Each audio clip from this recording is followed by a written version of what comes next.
O novo formato de sociedade que estamos presenciando a cada dia trouxe uma série de facilidades que quer nos afastar de problemas rotineiros.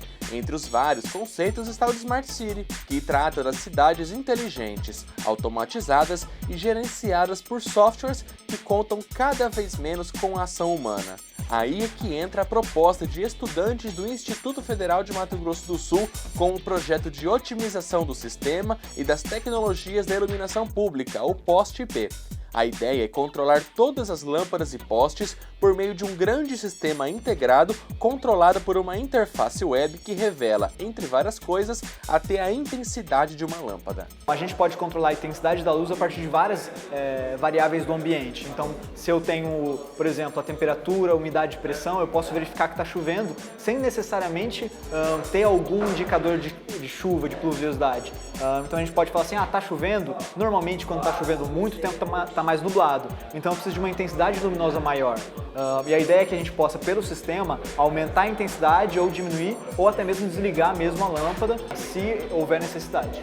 A ideia dos estudantes é que seja formado um grande sistema integrado. Os postes conversariam entre si por meio de um protocolo de rede sem fio chamado Zigbee, barato e confiável. Todos os dados são colhidos dos postes e transmitidos para o nosso coordenador. Então vamos descrever um cenário. Eu tenho um cenário que às vezes eu tenho 1000 postes monitorados. E como que eu faço esses dados chegar na minha aplicação? Por causa da minha rede de sensores sem fio. Então, por causa da minha rede, eu consigo trazer todos esses dados para a minha aplicação. Minha aplicação recebe esses dados, faz o tratamento e devolve um sinal para o poste. Pode-se dizer, pedir um poste diminuir a intensidade da luz ou aumentar a intensidade da luz.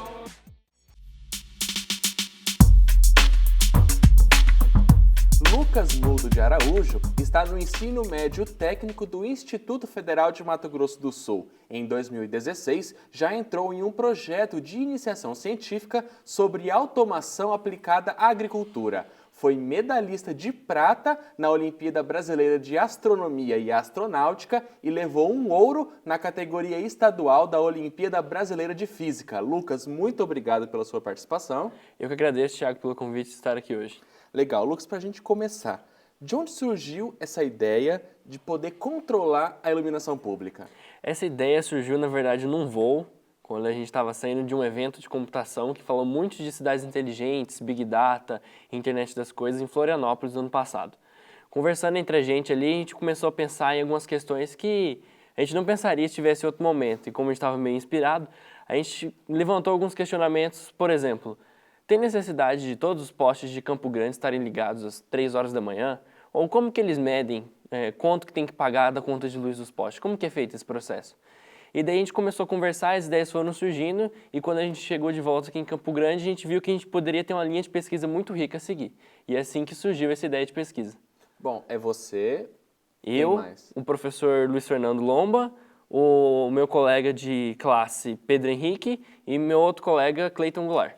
Tá, na prática, quando a gente fala de automação da iluminação pública e todas essas coisas que você falou, de reduzir consumo em determinados pontos do dia, na prática, o que a gente está falando? Vai ser um sistema, um software que vai controlar tudo isso? A gente está falando, na verdade, de um grupo. É um conjunto que envolve não só um sistema, mas também a gente precisa de sensores atuadores a gente precisa de sensores atuadores lá nos postes. Alguém que vai poder informar para a gente dados que são relevantes. Por exemplo, eu não posso pagar um poste de luz se tem alguém perto dele. Eu não posso acender um poste de luz quando é de dia. E, na verdade, esse é um controle que nós já fazemos. Os postes são ligados ou apagados de acordo com a intensidade de luminosidade que chegam em um sensor que tem em cima deles. Mas a gente pode ampliar a gama desse processo. Por exemplo, se a gente colocar um sensor de proximidade, um sensor de presença, de noite, se não tem ninguém perto de um poste, ele pode ser desligado. Sem apagar. Ou apagaria, na sua ideia? Tem cenários que a gente pode pensar, por exemplo, a gente apaga um, deixa o outro ligado e apaga o outro em alternados, ou a gente diminui a intensidade deles. Um sistema permitiria todas essas possibilidades. Sim, quando a gente tem essa estrutura montada, a gente consegue gerenciar da forma que lhe convém. Mas é claro que a gente não pode deixar de pensar na segurança das pessoas que transitam na via, então é interessante que a gente chegue num modelo que poupa energia, mas que também não vá proporcionar a sensação de insegurança para quem transita de noite em algum percurso da cidade. Bom, você falou da taxa de iluminação pública, até que em Campo Grande teve uma situação por conta da COSIP, que é a contribuição. Você acha que a partir desse sistema eu poderia calcular exatamente quanto que a Prefeitura de Campo Grande pagou naquele mês para a concessionária em iluminação pública, talvez até poderia saber de fato quanto gastou? Daria para fazer isso? Acredito que sim. Por quê? Primeiro a gente precisa entender como que é feito o nosso cálculo de conta de luz dos postes. A gente tem um padrão pela ANEEL que é o seguinte: você considera que os postes ficam acesos 11 horas e 52 minutos por dia, e daí você faz uma média. Você pega uma lâmpada e vê quanto que essa lâmpada consome em 11 horas e 52 minutos. Bom, você tem uma estimativa de quantas lâmpadas tem na cidade. A partir disso, você tem quanto cada uma consome, então você consegue chegar no valor total. Tem até uma cláusula que diz que se você, a prefeitura da cidade, tem alguma forma de chegar em algum outro valor, de questionar essa média, ela pode entrar com recurso para que a conta seja revista. Então, o nosso caso seria justamente esse recurso, o sistema seria justamente esse algo que poderia proporcionar como eu posso dizer, poderia questionar essa conta. Por quê? Como a gente distribui, digamos assim, no parque de iluminação, uma série de sensores atuadores, a gente consegue ter em dado palpável quanto cada poste consumiu, visto que a gente está atuando diretamente nele. Esse modelo considera que, como a gente está tão próximo ao poste, a gente consegue saber tudo o que a gente quiser dele. Então, sim, seria possível. Falando do sistema como um todo, ele seria a partir de um software, eu estaria como se fosse cadastrado todos os postes de uma cidade, eu ia estar vendo se eles estão acesos ou apagados, é isso? Sim, exatamente assim. É uma estrutura, na verdade, que ela parece uma pirâmide, porque a gente tem o sistema em cima e a gente dividiu ele da seguinte forma. A gente tem o sistema, a gente tem controladores que são responsáveis pelas plataformas. As plataformas realmente falam com os postes, elas são o nosso ponto mais próximo ao poste. Ela que, por exemplo, vai gerenciar os sensores que estão nos postes ou coisas parecidas. E da mesma forma que isso vai descendo, aumentando, vai subindo até que se concentre na aplicação tudo isso. Pelo sistema final, a gente consegue cadastrar esses controladores, as plataformas, os postes, os sensores e interligar eles entre si. Então eu vinculo eles e daí eu tenho a estrutura perfeitinha montada. Bom, essa estrutura, até a gente vai acompanhando o comecinho do programa, usa a tecnologia Zigbee para conversar um poste com o outro? Essa foi uma das formas que isso pode acontecer e que nós propomos inicialmente, que é a gente fazer tudo sem fio. Ou seja, a gente vai usar um protocolo Zigbee, que é uma rede de sensores sem fio, não é Wi-Fi, é diferente, para a gente fazer esses caras se conversarem. Por que a gente não quis colocar fio? Porque, pensa, a gente vai passar mais uma fiação em todo poste, todo sensor, mais fio, pode poluir o ambiente. A ideia não é poluir o ambiente, não é deixar mais fios passando por aí. E, bom, a rede de sensores sem fio ela tem uma vantagem que a gente consegue ter um alcance maior do que utilizaria, por exemplo, a tecnologia Wi-Fi, e a gente consome menos energia. E consumir energia é um ponto até interessante no nosso sistema, porque a gente tem que garantir que o nosso sistema operando consiga consumir menos energia do que ele está propondo a economizar. Senão, na verdade, a gente está só consumindo mais energia do que realmente economizando. Uhum. E esse sistema Zigbee, voltando nele, ele teria todos os postes estariam interconectados um com o outro, que se comunicaria com o servidor? Exatamente. A partir daquela estrutura que eu expliquei anteriormente, aquela estrutura piramidal, a gente consegue fazer com que todos se comuniquem entre si. E, em algum caso, por exemplo, caso alguém caia na rede, caso alguém desapareça da rede, a intenção é que tenha uma outra rota para se fazer, que a gente não perde alguém, a gente continua a rede funcionando mesmo com alguém fora. Aí essa tecnologia permite fazer isso? Sim. Aí uma pergunta, não é nem se faz hackear esse sistema, um cara muito uma vontade entra nesse sistema e começa a apagar as luzes da cidade, ou a tecnologia Zigbee ainda ela tem uma criptografia diferente? Se falar de segurança, principalmente em relação a uma rede de sensores sem fio, é algo muito complicado hoje em dia, até porque é um tema muito novo. Então, assim, se a gente falasse, por exemplo, de Wi-Fi, a gente conhece milhões de formas de, por exemplo, descobrir uma senha de uma rede Wi-Fi, ou de snifar uma rede Wi-Fi, ou coisas parecidas. Uma rede sem fio, ela não é, a gente tem que deixar claro isso, que ela não é algo que é impenetrável a falhas. Assim como nada na área de informática é. A gente vê grandes servidores sendo invadidos, então a gente nunca pode dizer que não, ninguém nunca vai mexer aqui. A gente corre esse risco. É um risco a se correr quando a gente utiliza uma tecnologia dessa magnitude e aplicada dessa forma. E, Lucas, Pegando tudo isso, você acha que eu, com o poder de controlar o grau de luminosidade de uma lâmpada numa rua que talvez não tenha uma pessoa andando, vendo se realmente tem alguém andando, se a luz está funcionando ou não, para eu mandar um técnico para ir lá consertar, se a luz está queimada ou não. Você acha que isso também poderia, no futuro, gerar economia para os cofres públicos, já que a gestora disso tudo saberia exatamente o que está acontecendo na rede dela? Eu acredito que sim, e na verdade, de um modo geral, esse é o objetivo principal desse projeto. É a gente conseguir economizar energia, tornando o sistema um pouco mais inteligente. A ideia de economizar energia, ela surge como um objetivo principal, e aliado a isso, eu gostei da sua fala das falhas, porque quando a gente consegue ver, teoricamente, como você disse, eu consigo ter o controle de tudo, é muito legal nesse ponto, porque sabendo quanto eu consumo, sabendo onde eu posso economizar, sabendo onde tem defeito, você, além de economizar, você melhora o serviço para a população, você melhora o serviço para aqueles que pagam ele.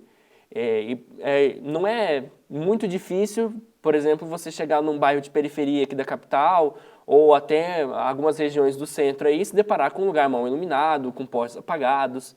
E hoje não tem como alguém magicamente saber que o poste não está funcionando.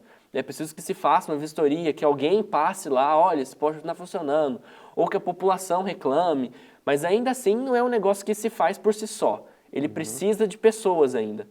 E a gente consegue, aplicando essa pesquisa no corpo de um parque de iluminação pública, tornar esse processo um pouco mais automático. E dessa forma, pretende-se um pouco mais eficiente. E, Lucas, a gente viu até seu currículo, você já teve outras experiências com iniciação científica, outros projetos. Como que isso te ajudou a você e a sua equipe a desenvolverem o Post-IP? Eu acho que a equipe foi o principal, né, com relação à minha experiência com os outros projetos de pesquisa. Eu desenvolvo o Post-IP praticamente com a mesma equipe que eu desenvolvi em meu projeto anterior. Então, eu acho que o projeto anterior mostrou para a gente onde que a gente acertou, onde que a gente errou e o que a gente pode melhorar. E eu acho que esse é o que a gente pode melhorar, que a gente trouxe aqui para o Post, o que a gente está tentando mudar no decorrer desse projeto de pesquisa. E essa experiência de equipe, acho que ajuda até a gente a alinhar os nossos objetivos, definir bem a área de pesquisa que a gente quer seguir, ou o que a gente quer alcançar no final. Eu acho que esse foi o grande resultado, assim, do meu projeto de pesquisa anterior. A equipe, você está fazendo médio técnico em informática. Sim. Aí, meu outro colega de turma também faz médio técnico integrado em informática, e o Clayton, ele faz superior em sistemas para internet. Aí possibilitou todo mundo poder contribuir de alguma forma, cada um na sua especificidade. Sim, nós dividimos em 3, a gente chama de plano de trabalho, né? A gente pega um projeto e divide ele em 3 planos de trabalho. E eu acredito que nesse trabalho, mais que no anterior, a gente conseguiu sim chegar a gente está finalizando agora o projeto de pesquisa, agora o mês que vem. A gente conseguiu chegar no resultado no final, que a gente fala, cada um fez sua parte e o negócio ficou bom mesmo. Lucas, eu vou interromper um pouquinho a nossa conversa para fazer uma breve parada. O MS em Pesquisa volta depois do intervalo.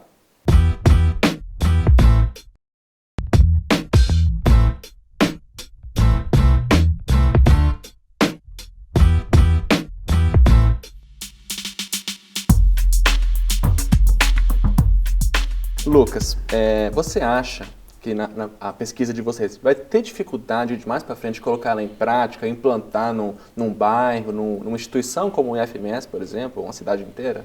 Eu acredito que aí está a grande dificuldade do projeto daqui para frente. Antes da gente pensar, por exemplo, numa cidade, a gente tem alguns pequenos projetos, assim, umas ideias que a gente pode fazer para tentar validar um pouco a ideia do sistema e pegar um suprassumo disso. A gente conversa sobre fazer teste em uma sala de aula, por exemplo. Um laboratório de informática grande. Tem necessidade de todas as lâmpadas dele estar ligadas durante o dia? A gente pode colocar o nosso sistema funcionando em loco lá e verificar se tem necessidade daquelas lâmpadas estarem ligadas, se elas poderiam estar apagadas. E, bom, a ideia seria que a gente mensaria isso, teria esse consumo quando o sistema funcionando e sem o sistema funcionando, para a gente fazer uma comparação e ver se realmente houve alguma eficácia ou quanto que a gente economizou. A gente interligar as lâmpadas o Zigbee é um protocolo, né? Sim. Entregar pelo protocolo Zigbee. Ter todo o custo com o software, as interfaces, isso seria caro? Será? Não? Minha resposta sincera, acredito que sim. é um sistema que, quando colocado em uma grande escala, vai ter o seu custo. E é justamente por isso que a gente quer testar ele antes, para ver se realmente é um consumo palpável ou se assim, é algo pequeno que talvez não valha esse investimento. Porque quando a gente pensa em implementar isso numa estrutura de uma cidade, por exemplo, é muito mais complexo. Né? Porque eu falando de uma sala, eu coloco as lâmpadas lá, instalo os sensores que eu preciso próximo a elas e está tudo funcionando como eu quero. Vocês estão hoje numa instituição pública, tem as dificuldades por compras, porque precisam ser obedecidas algumas regras de licitação. E para testar, vocês já conseguiram ter acesso a esses materiais? Foi caro para vocês? Ou vocês não conseguiram adquirir para colocar já em prática numa sala inteira ou no estacionamento do IFMS? Isso, como é que está? No atual momento, a gente está terminando de comprar o que a gente precisa para fazer esse teste em laboratório. Foi difícil conseguir esse processo de aquisição? A gente teve um suporte, porque nós conseguimos um recurso. A gente tem um projeto PIBIC, então a gente recebe uma bolsa do CNPq. E essa bolsa foi suficiente para comprar alguns pares de conjuntos que a gente precisava para montar a estrutura. A gente não vai conseguir testar num ambiente grande, por exemplo, um estacionamento, um corredor inteiro, ou um bloco do IF, mas a gente consegue sim equipamento para testar numa sala. A gente vai conseguir realizar o teste em um loco pequeno mesmo, uma sala de aula. E Lucas, para você, desse projeto todo, qual foi a parte mais difícil? Teve alguma coisa que vocês tiveram bastante dificuldade, algum tema novo, que até pela carreira acadêmica você teve contato, teve que aprender? Entender a estrutura da iluminação pública, como ela funciona, todos esses padrões da ANEEL, da ABNT, eu acho que isso foi talvez o maior desafio, mas também o maior resultado dessa pesquisa. E quando eu entrei, eu não sabia nada de iluminação pública, eu sabia que o poste ligava de noite e apagava de dia. Hoje eu consigo olhar para o sistema de iluminação pública e ver as engrenagens girando atrás dele, imaginar como que elas podem girar melhor. Então eu acredito que foi difícil conseguir concentrar isso, porque você não acha tão fácil, você insiste, procura, e pessoas que tentaram fazer algo semelhante, mas que pararam, não conseguiram, ou que encerraram e nunca mais se ouviu falar da pesquisa deles. Você acha que isso é falta de incentivo? Talvez seja. Eu não sei se nesse ponto a gente tem uma certa resistência a mudar uma estrutura tão grande, que é a estrutura de iluminação pública, ou qualquer outra estrutura grande de uma cidade, mas eu acredito que é um desafio a enfrentar, como eu disse, é um negócio muito complexo mudar uma estrutura do sistema de iluminação pública de Campo Grande, por exemplo, uma capital, e que é desanimador até se você não estiver realmente confiante na sua ideia. Então eu acredito que esse é uma grande barreira, sim. E pensando já em Mato Grosso do Sul, Campo Grande, teve alguma tecnologia que vocês tiveram dificuldade de ter acesso, como esses Zigbee, por exemplo, protocolos Zigbee e seus periféricos relacionados? Tiveram dificuldade em razão do nosso local, que teve que pedir de outro estado porque não tinha aqui, ou algum outro equipamento, alguma outra coisa que vocês tiveram que trazer de fora porque não tinha aqui? A internet hoje conecta muitos lugares diferentes, né? Então, assim, é óbvio que a gente precisou comprar as coisas pela internet, a gente demorou para chegar, mas eu acho que... Isso atrapalhou? Ou não? Atrapalhou, mas acho que não diretamente por causa da distância. Mas sim pelo fato de teve greve dos Correios, greve dos caminhoneiros, e daí algumas coisas realmente demoraram para chegar. Mas a gente está com Bom, eu posso elogiar a estrutura que a gente tem hoje no IF, que é o IF Maker, que dá, assim, deu um suporte muito grande à ideia, e acho que a gente não sentiu tanta falta desses materiais, assim, porque aquilo que a gente precisava, assim, que não era algo que realmente tinha que comprar, a gente conseguia dar um jeito de fazer dar certo. Fazer dar certo, a gente fala de gambiarra também. Fazer dar certo, a gente fala de gambiarra também. Às vezes a gente não tem o que fazer, a gente precisa encontrar um meio para solucionar alguma coisa, e não tem o que fazer senão fazer uma bela gambiarra. E deu certo? Deu certo. Como eu disse, acho que a gente está chegando no final agora do poste, e realmente tem um resultado que a gente vai olhar e falar, esse é um resultado que a gente esperava. E se não é o que a gente idealizava como um sonho, falta pouco para chegar no sonho. Legal. Lucas, vou fazer mais uma paradinha. No próximo bloco, nós vamos falar dos futuros testes para a implantação desse sistema. A gente já volta.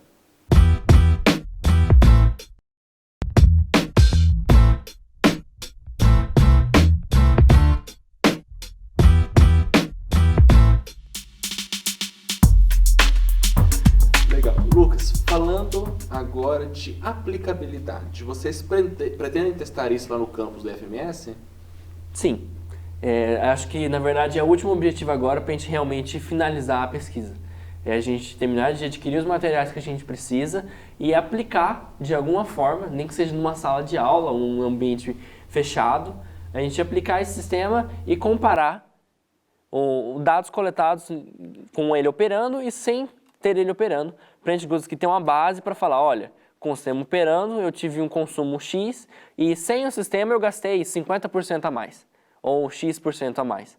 Eu acho que acho que é o que falta para a gente conseguir finalizar o projeto bem, finalizar a ideia e dizer que, olha, a gente testou e a partir desse teste a gente consegue definir aí como vão ser os próximos caminhos.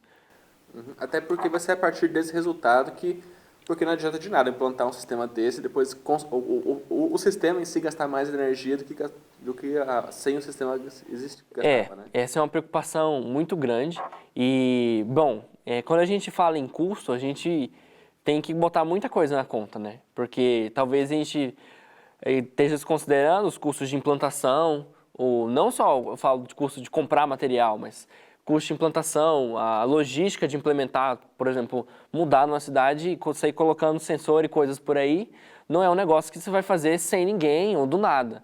Tem um custo de logística por trás disso.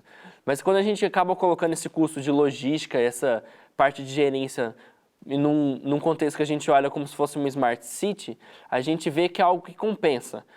Qual que é a estrutura de uma Smart City? A Smart City ela olha para a cidade e ela enxerga tudo a todo momento. O Smart City é algo que é totalmente conectado. E, por exemplo, se você tem uma rede de sensores que no seu princípio é para transferir informações da iluminação pública, você pode adaptar isso e, cara, vou aproveitar essa rede que está pronta, ou eu não preciso fazer uma mudança tão grande agora que eu já tenho isso implementado, e eu quero coletar dados do tráfego, ou eu quero coletar dados do ambiente, eu quero coletar qualquer coisa que seja palpável a ponto de ser interessante para ter análises estatísticas. Então é algo que você pode traduzir em um resultado muito maior do que só a iluminação pública. E você acha que pensar a cidade de maneira inteligente, que daí a gente retoma o conceito de Smart Cities, você acha que esse é o futuro, quando a gente está pensando em soluções para cidades? Acredito que sim, a gente até tem algumas aplicações disso, não tão distante da gente. Se a gente tem uma cidadezinha no interior de São Paulo que chama Piraí. A cidade de Piraí, provavelmente você nunca ouviu falar, eu também nunca tinha ouvido falar de Piraí até começar a pesquisar essa linha de pesquisa com Smart City. Na minha opinião, é a cidade brasileira que atualmente é mais conectada. Você tem Wi-Fi em todas as áreas públicas, o governo tem, a prefeitura da cidade, ela tem um site, um local onde ela publica tudo que as pessoas precisam, o sistema de saúde é interconectado, o sistema de trânsito quando acontece alguma coisa, um acidente na cidade, ou qualquer coisa do tipo, a cidade inteira está sabendo, as escolas são conectadas, os pais sabem de tudo a todo momento. Eu acho que essa é a grande chave do futuro, a gente conseguir juntar tudo, e quando eu digo tudo, é realmente tudo. Sistema de saúde, de transporte, o transporte público, o tráfego de veículos. Não é só botar um Wi-Fi na praça. Não, é muito mais que isso. E, Lucas, agora você falou que vocês já estão caminhando para o final, vão começar os testes lá no Instituto Federal, mas toda pesquisa a gente conclui ela, acredito eu, a gente já abre outras possibilidades de futuras pesquisas. Pensando nisso, vocês já pensam em alguma coisa desse projeto que pode ser aprimorado? Você já sabe isso, a gente precisa, num futuro trabalho, melhorar isso. Ou alguma coisa que precisa ir numa tecnologia que ainda não está disponível, que talvez tenha uma outra aplicabilidade futura? Eu acho que se a gente for escolher uma das linhas de pesquisa que a gente pode seguir a partir dessa pesquisa, ou algo que seja semelhante a ela, a gente vai poder investir na parte de rede de sensores, que é literalmente como a mágica acontece, né? Como a comunicação disso tudo acontece, e talvez na parte de realmente de sensoriamento da área urbana. Eu acho que seriam 2 pontos que a gente tem que tomar bastante atenção, porque na verdade é a alma e o diferencial desse processo. É como as informações transitam e quem busca elas, e por que busca elas, e como busca elas. E eu acho que essas duas linhas são as principais ramificações desse projeto. E do que dá para fazer agora? Você terminou essa pesquisa, tiver a oportunidade de continuar desenvolvendo, pesquisando sobre esse tema, o que você pegaria para você e falar assim, eu vou continuar nisso? Tem algum ponto da pesquisa do trabalho? Eu acho que eu me identifiquei muito com a parte de sensoriamento. Eu acho que eu pegaria a parte estatística disso, sabe? Olhar isso de forma estatística, conseguir pegar os resultados e traduzir os dados, os números, em coisas que eu posso transformar em indicadores para a população, para a prefeitura da cidade. Eu acho que esse é um ponto que eu me identifico. Traduzir esses resultados em algo palpável, que qualquer um olhando para um gráfico, para uma tabela, consiga traduzir. Porque acho que todo cientista quer, né? Retornar tudo em melhorias para a sociedade. Lucas, então, muito obrigado pela sua participação aqui no MS em Pesquisa. Eu agradeço mais uma vez, Thiago, o convite. Foi muito bom estar aqui. Valeu e boa sorte para vocês nas próximas descobertas. Muito obrigado. Espero que tenham muitas. Legal. Você pode acompanhar o MS em Pesquisa ao longo da programação da TV Assembleia, das emissoras parceiras e também no YouTube. Por lá é só pesquisar TV ALMS e conferir o nosso canal. Até mais!